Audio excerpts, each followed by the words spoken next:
देखो सवाल लिखा हुआ है बेटा कि भारत के कोई कोई क्षेत्रों में, मतलब किसी किसी क्षेत्र में लाल मिट्टी पाई जाती है। मिट्टी के लाल रंग होने का मुख्य कारण क्या है? मिट्टी का रंग लाल किस वजह से होता है, ये पूछ रहे हैं। मैग्नीशियम की बहुतायत, संचित ह्यूमस, फेरिक ऑक्साइड की उपस्थिति या फास्फेट की बहुतायत। तो क्या होता है बेटा? फेरिक ऑक्साइड की प्रधानता। फेरिक ऑक्साइड की प्रधानता मतलब लोह ऑक्साइड की वजह से रंग कैसा होता है? लाल। तो दो तीन बातें आप नोट कर सकते हैं लाल मिट्टी के बारे में। तो एक हेडिंग बना सकते हैं, लाल मिट्टी।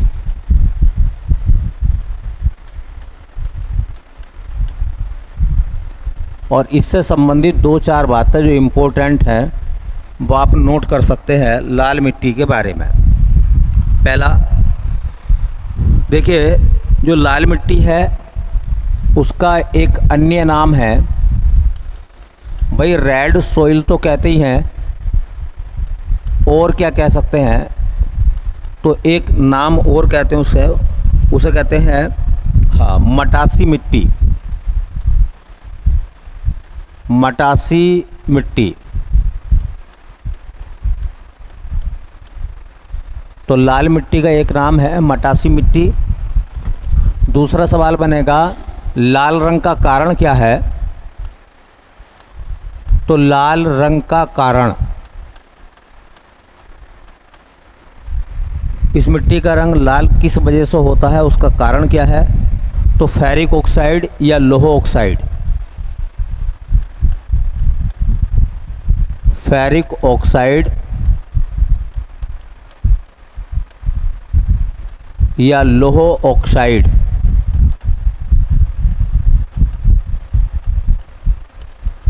जिस मिट्टी में लोहे के ऑक्साइड की प्रधानता होती है उस मिट्टी का रंग लाल होता है।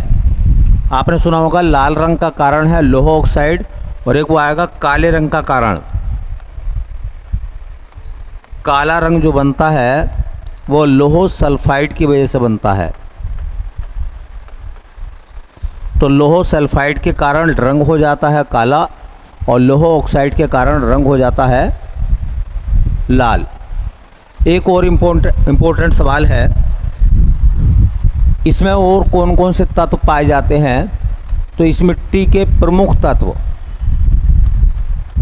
इस मिट्टी में और कौन कौन से तत्व होते हैं? लोहा तो होता ही है, लोहा के साथ साथ मैग्नीशियम होता है। इस मिट्टी में मैग्नीशियम भी पाया जाता है, और इस मिट्टी में एल्युमिनियम होता है।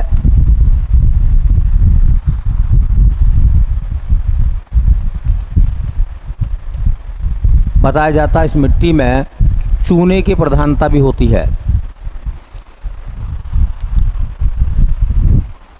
प्रमुख फसल, लाल मिट्टी की प्रमुख फसल, लाल मिट्टी में कैसी फसल हो सकती है? तो कहते हैं मोटा अनाज। मोटा अनाज हो सकता है, जिसमें ज्वार बाजरा,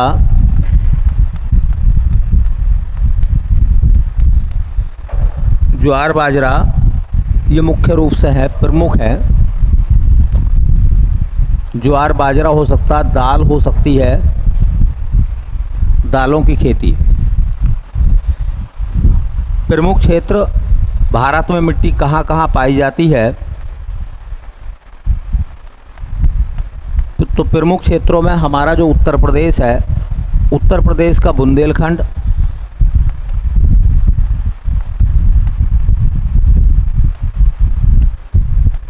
यूपी के बुंदेलखंड में, एमपी में, मध्य प्रदेश में मिट्टी पाई जाती है। छत्तीसगढ़, झारखंड,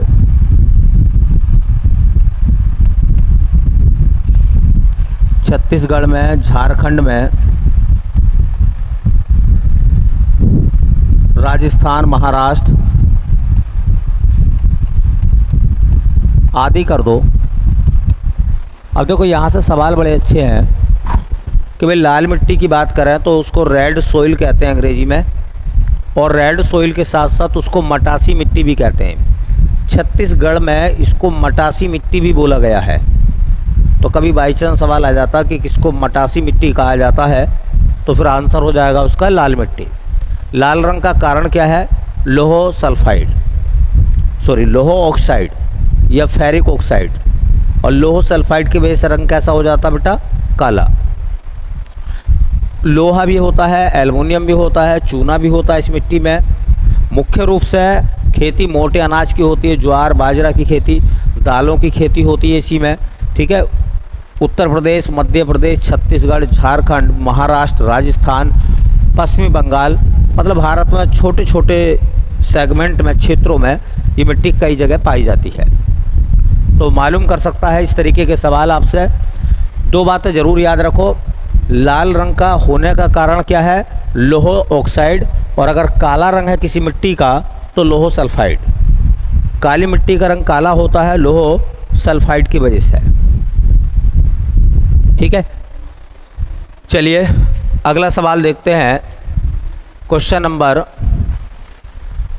नेक्स्ट, ये कह रहा है शून्य काल का अर्थ क्या है? कह रहे हैं जब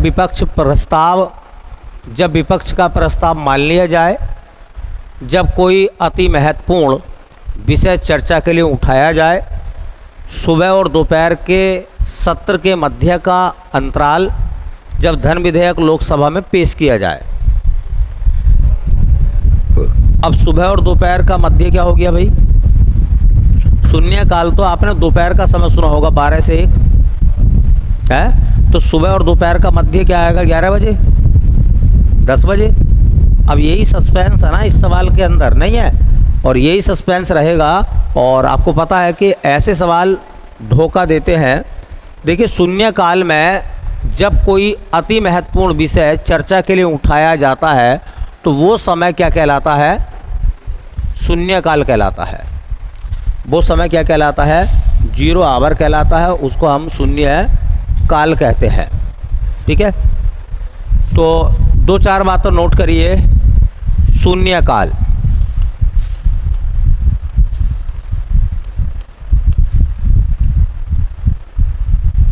शून्य काल, 0 आवर। देखिए, पहली बात, शून्य काल की शुरुआत भारत में कब हुई थी? तो भारत में शून्य काल की शुरुआत हुई थी 1962 में। ठीक है। शून्य काल नाम किसने दिया है? तो इसका नामकरण करा है भारतीय मीडिया द्वारा। मीडिया ने शून्य काल 0 आवर जो नाम दिया है वो किसने दिया है? मीडिया ने दिया है। और शून्य काल का समय क्या है? तो समय होता है 12 से 1 बजे। तो इसे दोपहर का समय कह सकते हैं। 12 से 1 बजे का टाइम जो है वो शून्य काल कहलाता है। पहला आता है प्रश्नकाल। देखिए, संसद में जो अधिवेशन होते हैं उसके पहले 1 घंटे का समय प्रश्नकाल कहलाता है। प्रश्नकाल के बाद आता है। ठीक है। तो हम ये भी कह सकते हैं कि प्रश्नकाल के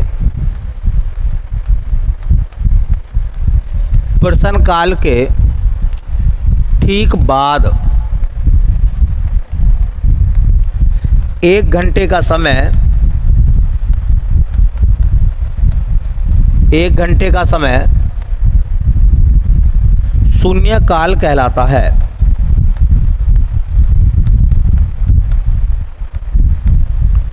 तो शून्य काल की शुरुआत 1962 से हुई थी। शून्य काल शब्द भारतीय संविधान में नहीं है, यह भारतीय मीडिया के द्वारा दिया गया है। शून्य काल का समय होता 12 से 1 बजे के बीच, और शून्य काल प्रश्नकाल के ठीक बाद 1 घंटे का समय शून्य काल कहलाता है। शून्य काल में कैसे प्रश्न उठाए जाते हैं? तो हाँ, जो तत्काल की घटनाएं हैं उनके जो अति महत्वपूर्ण प्रश्न हैं उन पर चर्चा होती है। तो ये बात भी नोट कर लें, इस समय इस समय अति महत्वपूर्ण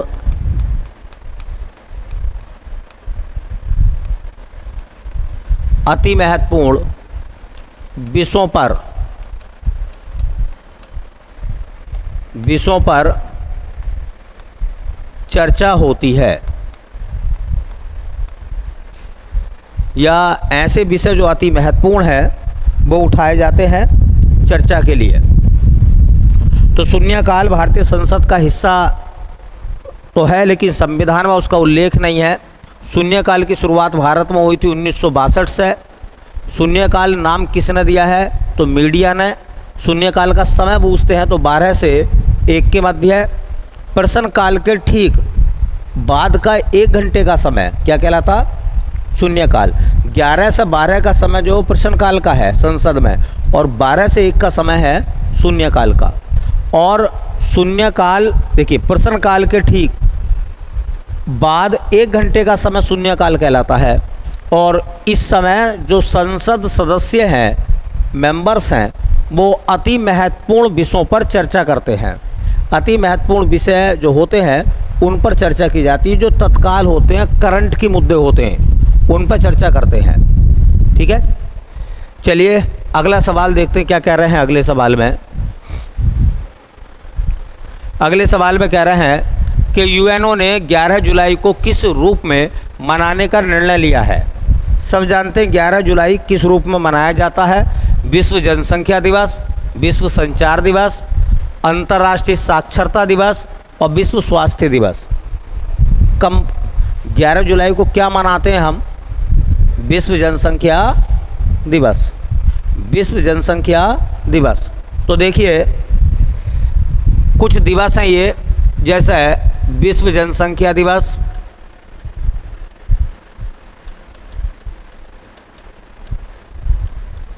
विश्व जनसंख्या दिवस ये कब मनाते हैं बेटा हम? एक आता है विश्व संचार दिवस, वर्ल्ड टेलीकॉम डे, विश्व संचार दिवस। एक है इसी में अंतर्राष्ट्रीय साक्षरता दिवस,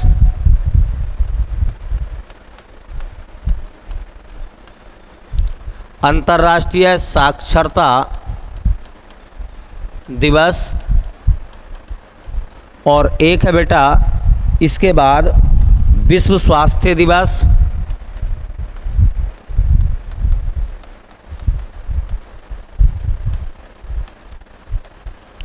और एक आता बेटा विश्व मानवाधिकार दिवस। 5 कर लेते हैं। विश्व मानवाधिकार दिवस। देखो अगर हम इनकी बात करें तो विश्व जनसंख्या दिवस आपने सुना होगा, हम एक एक करके, आज पूरी दुनिया 8 अरब हो गई है, एक एक मिला के एक एक करके, तो ऐसे याद रख लो 11 जुलाई। विश्व संचार दिवस मनाया जाता है बेटा 17 मई को। अंतर्राष्ट्रीय साक्षरता दिवस मनाते हैं 8 सितंबर को, ये इम्पोर्टेंट डे है, 8 सितंबर। विश्व स्वास्थ्य दिवस सब बच्चे जानते हैं, पेपर में खूब आता है। बताओ विश्व स्वास्थ्य दिवस कब मनाते हैं हम? 7 अप्रैल को WHO बना था इस समय। और विश्व मानवाधिकार दिवस मनाते हैं हम 10 दिसंबर को। तो 10 दिसंबर को विश्व मानवाधिकार दिवस, 7 अप्रैल को विश्व स्वास्थ्य दिवस, अंतर्राष्ट्रीय साक्षरता दिवस मनाते हैं 8 सितंबर को, और 17 मई को मनाते हैं विश्व संचार दिवस, वर्ल्ड टेलीकॉम डे, और विश्व जनसंख्या दिवस मनाया जाता है 11 जुलाई को। ठीक है, ये 3 नाम तुम्हें पहले से पता होंगे। विश्व जनसंख्या दिवस 11 जुलाई, विश्व स्वास्थ्य दिवस 7 अप्रैल, विश्व मानवाधिकार दिवस 10 दिसंबर। लेकिन 2 शायद नहीं पता होंगे, नए हैं, इनको अच्छे से पढ़ लेना। 17 मई को मनाते हैं विश्व साक्षरता दिवस, और 17 मई को मनाते हैं विश्व संचार दिवस, और 8 सितंबर को मनाते हैं विश्व या अंतर्राष्ट्रीय साक्षरता दिवस। चलिए अगला सवाल देखते हैं। अगले क्वेश्चन में लिखा हुआ बेटा, कह रहे हैं भाखड़ा नांगल बांध किस नदी पर बना हुआ है। एक्चुअल में भाखड़ा नांगल बांध की बात चल रही है चेनाब पर, ताप्ती पर, सतलज पर, रावी पर। देखो इसमें क्या है, इसमें जो है दो बांध हैं, ठीक है, दो बांध हैं, एक है भाखड़ा और एक है नांगल। अब ऐसे याद रखेंगे, अगर भाखड़ा नांगल की बात आएगी भाखड़ा नांगल की, तो भाखड़ा नांगल बांध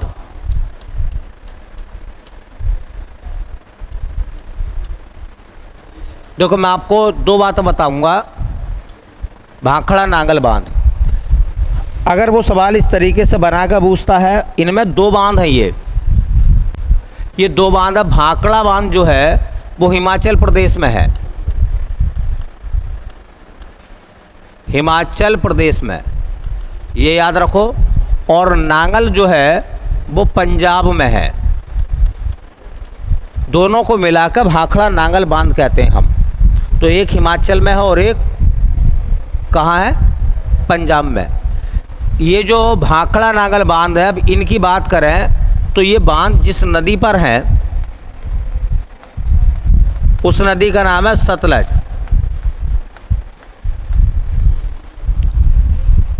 सतलज नदी पर है। सतलज नदी का वैदिक नाम क्या है, शतुद्री। तो सतलज नदी का पीछे लिख देता हूं वैदिक नाम। सतलज नदी का वैदिक नाम है शतुद्री।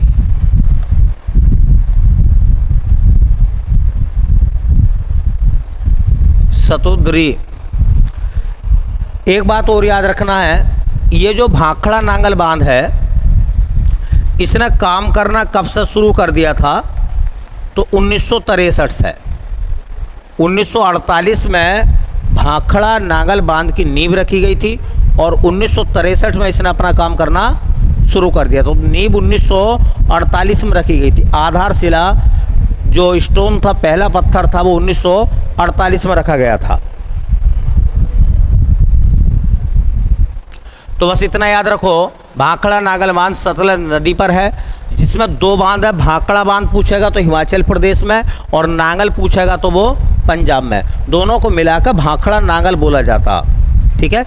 और किस नदी पर है, सतलज नदी पर है भाखड़ा नांगल बांध। और सतलज नदी का वैदिक नाम है शतुद्री। और ये बांध शुरू हुआ था, इसने काम शुरू कर दिया था 1963 से, जबकि इसकी नींव रखी गई थी 1948 में। चलिए अगला क्वेश्चन देखेंगे।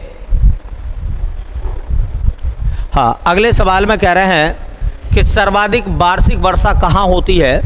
तो वैसे सर्वाधिक वार्षिक वर्षा तो मासिनराम में होती है, मेघालय के मासिनराम में होती है। लेकिन मासिनराम ऑप्शन में नहीं है। कैनेडियन शील्ड है, अमेजन बेसिन है, गंगा का बेसिन है, साइबेरियाई मैदान है। तो अमेजन के जंगल जो है उन्हें अमेजन वर्षा वन कहते हैं हम, ठीक है। ये जो अमेजन नदी है, जो कि बहाव की दृष्टि से दुनिया की सबसे बड़ी नदी है, तो इसका आंसर आएगा अमेजन बेसिन। दो तीन बातें अमेजन बेसिन के बारे में लिखिए, इम्पोर्टेंट हैं। अमेजन बेसिन,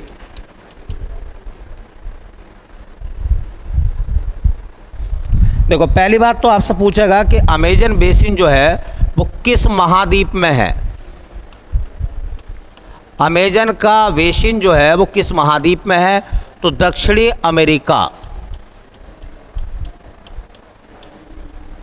दक्षिणी अमेरिका में अमेजन बेसिन है।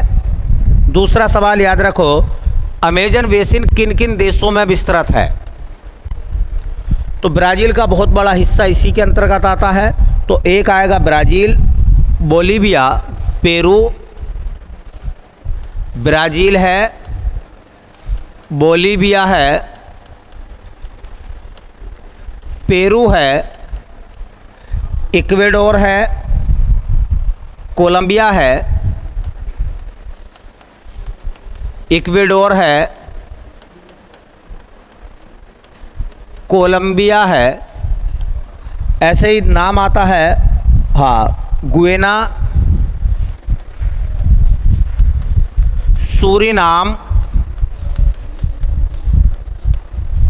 वेनेजुएला, ये सब अमेजन बेसिन के हिस्से हैं। पेरू है, इक्वाडोर है, ब्राज़ील है ना, सूरीनाम है, गुयाना है, ये सब अमेजन बेसिन में आते हैं। ये कहा जाता है ये विश्व का सबसे बड़ा नदी बेसिन है। यह विश्व का सबसे बड़ा बेसिन है। तो दुनिया का सबसे बड़ा बेसिन कौन सा है? दुनिया का सबसे बड़ा बेसिन है अमेजन बेसिन। देखिए, अमेजन में जो वन है, यहाँ के जो वन हैं, उन वनों को कहते हैं हम अमेजन वर्षा वन। अमेजन वर्षा वन। और अमेजन वर्षा वनों का एक उपनाम है पृथ्वी का फेफड़ा, लंग्स ऑफ अर्थ। ये क्वेश्चन पेपर में UPSSC ने मालूम करा था, ठीक है। तो अमेजन वर्षा वनों को हम क्या कहते हैं? पृथ्वी का फेफड़ा। ये क्वेश्चन आता है कि बताइए किसको पृथ्वी का फेफड़ा कहा जाता है? अमेजन वर्षा वनों को। और यहीं पर चूंकि अमेजन के वर्षा वन है ना, सर्वाधिक वार्षिक वर्षा होती है। सर्वाधिक वार्षिक वर्षा होती है। इन चार ऑप्शन में सबसे ज़्यादा वार्षिक वर्षा कहाँ होती है? अमेजन वर्षा वनों में, ठीक है। दो बातों और नोट करिए। विश्व में सर्वाधिक वर्षा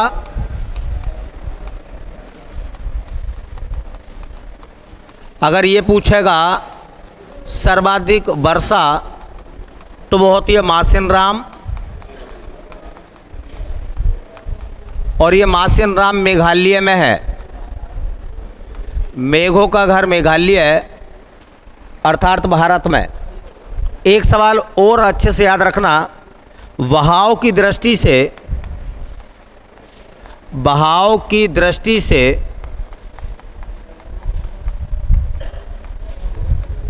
विश्व की सबसे बड़ी नदी। देखो, अगर पूछेंगे विश्व की सबसे लंबी नदी तो नील नदी, और विश्व की सबसे बड़ी नदी तो अमेजन नदी। बहाव की दृष्टि से विश्व की सबसे बड़ी नदी पूछेंगे बेटा, तो उसका नाम आएगा अमेजन।